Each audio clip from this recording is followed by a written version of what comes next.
கடகராசி. நீங்க இப்போ எந்த இத எடுத்து பார்த்தாலும் கடகராசி, கடகராசி, கடகராசி தான். ஏன் சார்? கடகராசிக்கு என்ன அவ்வளோ விசேஷங்கள் இருக்கு அப்டின்னா, கடகராசியில இருக்கிறவங்க இன்னைக்கு முதல்வராக இருக்காங்க. கடகராசியில இருக்கக்கூடியவர்கள் நீங்க நெறையா வைரலா போகக்கூடியது இன்ஸ்டால பார்த்தா எனக்கும் கடகராசி தான் சார்ன்னு நெறைய பேர் சொல்றாங்க. ஏன் கடகராசிக்கு இவ்வளோ பவர்ஃபுல் ராசியா?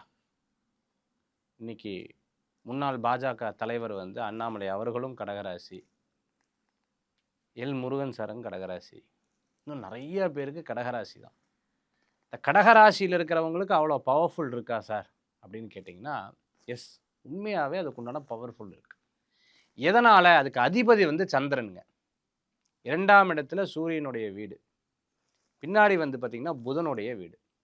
ரொம்ப சக்தி வாய்ந்த அதாவது நம்ம கூட யார் இருக்காங்க, நம்ம எந்த இடத்துல இருக்கோங்கிறது ரொம்ப முக்கியமான ஒரு விஷயம். அப்போ இதெல்லாம் பார்க்கும் பொழுது பார்த்தீங்கன்னா, ஒரு புத்திசாலித்தனம், ஒரு ஒரு ஒரு ஒரு சாணக்கிய தன்மை கொண்டவர், நல்லா அறிவுறுத்தக்கூடிய ஒரு நபர் கூட இருந்தாங்க அப்படின்னு சொன்னா, கண்டிப்பாக இவர்கள் வெல்வார்கள், வெற்றி அடைவார்கள்னு சொல்லலாம்.